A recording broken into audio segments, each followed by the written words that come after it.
All right, time for chapter 4. When last we left our tale, our young stranger had been tossed down the murder hole by the criminals who didn't show up for the burglary job they were going to do, and someone had warned their intended victim anyway, but we have no idea why any of that happened. So we'll just see how this goes moving forward. Chapter 4, The Two Trees.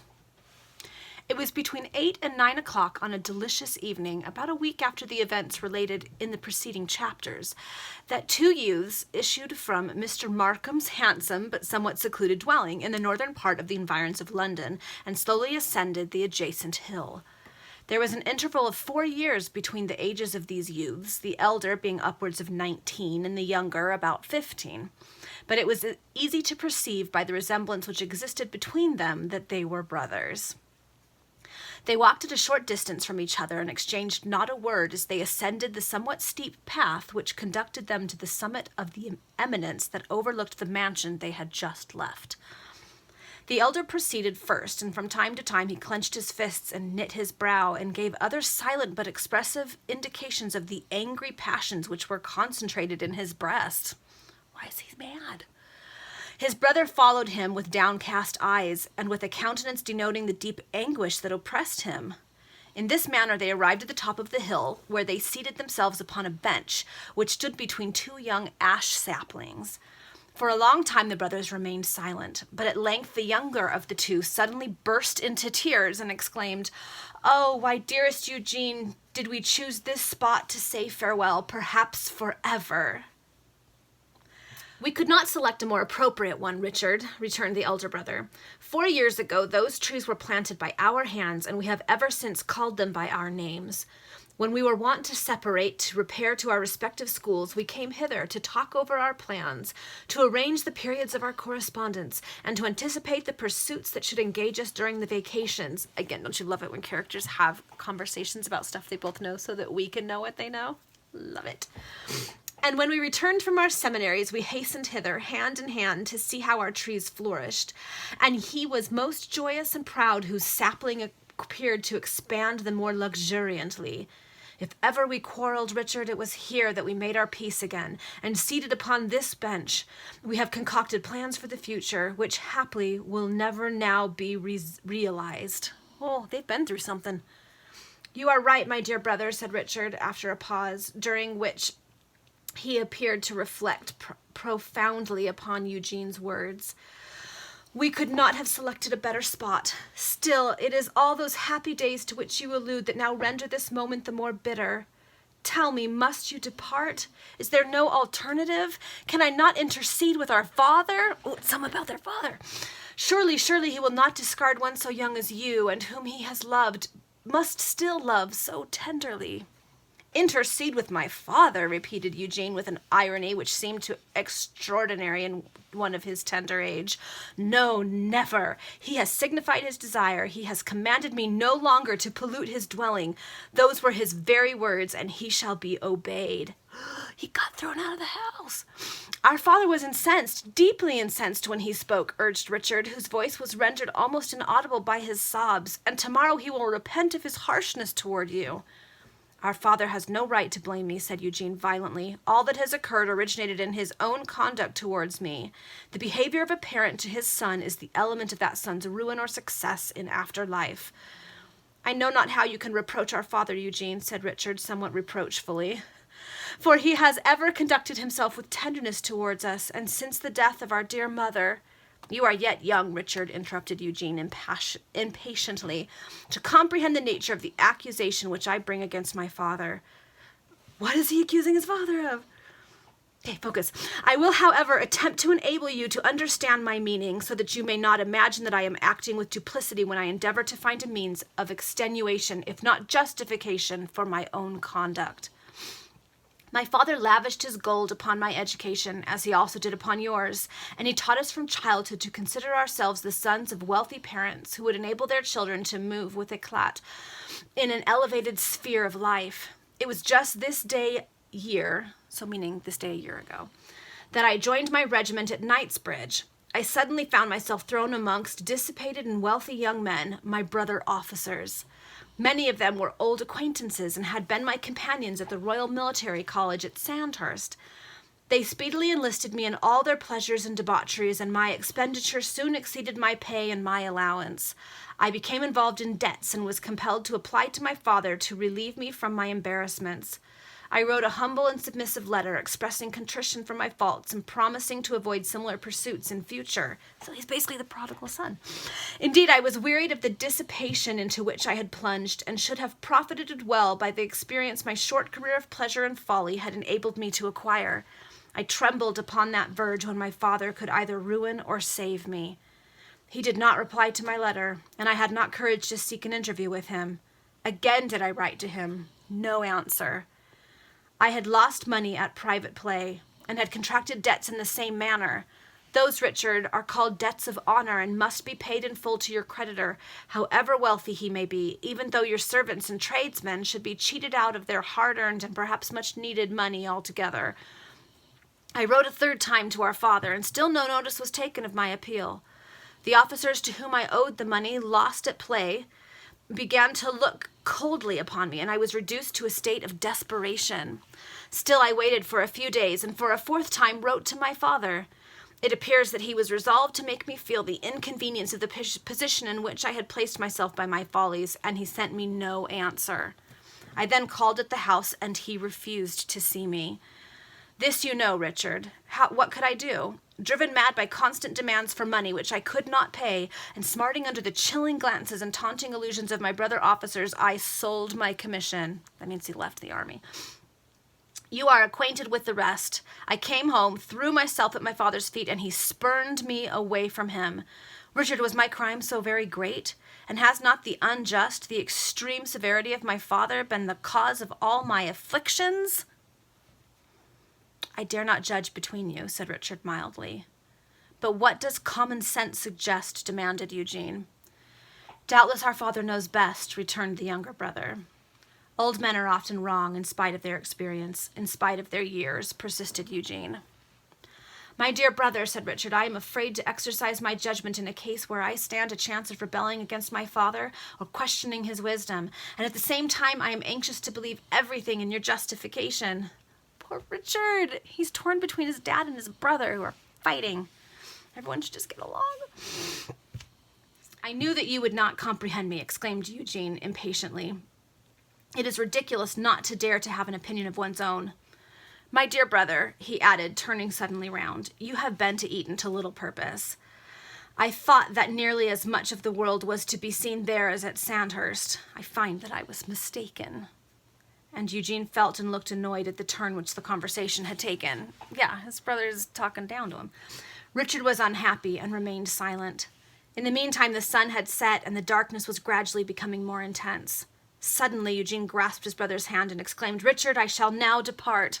Impossible, cried the warm-hearted youth. You see why the Penny Dreadfuls are famous for being very dramatic. You will not leave me thus. You will not abandon your father also for a hasty word that he has spoken, and which he will gladly recall tomorrow. Oh, no, Eugene, you will not leave the dwelling in which you were born, and where you have passed so many happy hours. What will become of you? What do you purpose? What plan have you in view? I have a few guineas in my pocket, returned Eugene, and many a princely fortune has been based upon a more slender foundation. I have a feeling Eugene's going to get himself in trouble again. Yes, said Richard hastily, you read of fortunes being easily acquired in novels and romances, and in past times persons may have enriched themselves suddenly. But in the great world of the present day, Eugene, I am afraid that such occurrences are rare and seldom seen. Younger brother's making a lot of sense. You know nothing of the world, Richard, said Eugene almost contemptuously. There are thousands of persons in London who live well and keep up splendid establishments without any apparent resources. Establishments with murder holes. And I, man of the world enough to be well aware of those, always thrive the best in the long run who have the least to lose at starting. At all events, I shall try my fortune. I will not, cannot succumb to a parent who has caused my ruin at my very first entrance into life. May God prosper your pursuits and send you the fortune which you appear to aim at, said Richard fervently. But once again, and for the last time, let me implore you, let me entreat you not to push this rash and hasty resolve into execution. Do stay. Do not leave me, my dearest brother. There are lots of exclamation points in this chapter. Richard, not all the powers of human persuasion shall induce me to abandon my present determination, cried Eugene emphatically, and rising from the bench as he spoke. It is growing late, and I must depart. Now listen, my dear boy, to what I have to say to you. Speak, speak, said Richard, sobbing as if his heart would break. All will be yet well, said Eugene, slightly touched by his brother's profound affliction. I am resolved not to set foot in my father's house again. You must return thither and pack me up my papers and my necessaries. And you will not leave this spot until my return? Asked Richard. Solemnly I promise that, answered Eugene. But stay. On your part, you must faithfully pledge yourself not to seek my father, nor in any way interfere between him and me. Nay, do not remonstrate. You must promise. I promise you all, anything you require, said Richard mournfully, and after affectionately embracing his brother, he hurried down the hill towards the mansion, turning back from time to time to catch a glimpse of Eugene's figure through the increasing gloom, to satisfy himself that he was still there between the two saplings. Richard entered the house and stole softly up to the bedroom which his brother usually occupied when at home. He began his mournful task of putting together the few things which Eugene has desired him to select, and while he was thus employed, the tears rolled down his cheeks in torrents. At one moment he was inclined to hurry to his father and implore him to interfere in time to prevent Eugene's departure, but he remembered his solemn promise, and he would not break it. Assuredly, this was a sense of honor so extreme that it might be denominated false, but it was nevertheless the sentiment which controlled all the actions of him who cherished it. It's like, this may seem dramatic, and you're probably thinking it's not realistic. It is, promise. I loved the authors of this era. They were like, just go along with me. Tenderly, dearly as he loved his brother, bitterly as he deplored his intended departure, he still would not forfeit his word and take the simple step which would probably have averted the much dreaded evil. Richard's sense of honor and inflexible integrity triumphed on all occasions over every other consideration, feeling, and desire, and of this characteristic of his brother's nature Eugene was well aware. Richard had made a small package of the articles which he had selected and was about to leave the room to return to his brother when the sound of a footstep in the passage communicating with the chamber suddenly fell upon his ear. Scarcely had he time to recover from the alarm into which this circumstance had thrown him when the door slowly opened, and the butler entered the apartment. Okay, it's just the butler. He was a man of about 50 years of age, with a jolly red face, a somewhat bulbous nose, small laughing eyes, short gray hair standing upright in front, whiskers terminating an inch above his white cravat, and in person considerably inclined to corpulency. In height, he was about 5 feet 7 inches, and had a peculiar shuffling, rapid walk, which he had learnt by some 25 years' practice in little journeys from the sideboard in the dining room to his own pantry and back again. He was possessed of an excellent heart, and was a good-humored companion, but pompous and swelling with importance in the presence of those whom he considered his inferiors. All right, this butler, I have a feeling, is going to play a role in something. We're getting a lot of information. He was particularly addicted to hard words, and as, to use his own expression, he was self-taught, it is not to be wondered if he occasionally gave those aforesaid hard words a pronunciation and a meaning which militated a little against received rules. So he liked to use big words, but he didn't usually use them correctly. I think we're going to enjoy this guy. In attire, he was unequaled for the whiteness of his cravat, the exuberance of his shirt frill, the elegance of his waistcoat, the set of his kerseymere tights, and the punctilious neatness of his black silk stockings and his well-polished shoes. "Well, Master Richard," said the butler as he shuffled into the room with a white napkin under his left arm, "what in the name of everything indivisible is the matter now?" "Nothing, nothing, Whittingham," replied the youth. "You had better go downstairs. My father may want you." "It's so be your father wants anything. Tom will respond to the summons as usual," said the butler, leisurely seating himself upon a chair close by the table whereon Richard had placed his package. "But might I be so familiar as to inquire into the insignificance of that bundle of shirts and handkerchers?" instead of handkerchiefs. Whittingham, I implore you to ask me no questions. I am in a hurry, and Master Richard, cried the butler, shaking his head gravely, I am very much afeard that something preposterous is going to incur. He's going to be a hard character to read, because the words are all a little bit wrong. I could not remain an entire stranger to all that has transpirated this day. And now I know what it is, he added, slapping his right hand smartly upon his thigh. Your brothers are going to amputate it. To what? To cut it. Then if you reprehend that better. But it shan't be done, Master Richard. It shan't be done. Whittingham, that's my nomenclator instead of nomenclature. That's my nomenclature, Master Richard, said the old man doggedly, and it was one of the fust you ever learned to pronounce. Behold ye, Master Richard, I have a right to speak, for I have knowed you both from your cradles, and loved you too. Who was it when you come into this sublunary sphere? Who was it as nussed you? And good Whittingham, I know all that, and I have no overdue curiosity to satisfy, Master Richard, observed the butler, but my soul's inflicted to think that you and Master Eugene couldn't make a friend of old Whittingham. I feel it here, Master Richard, here on my bosom. The worthy old domestic dealt himself a tremendous blow upon the chest as he uttered these words. I must leave you now, Whittingham, and I desire you to remain here until I return, said Richard. Do you hear, Whittingham? Yes, Master Richard, but I don't choose to do as you would wish in this here instance. I shall foller you. What, Whittingham? I shall foller you, sir. Well, you can do that, said Richard, suddenly remembering that his brother had not in any wise cautioned him against such an intervention as this, and I pray God it may lead to some good.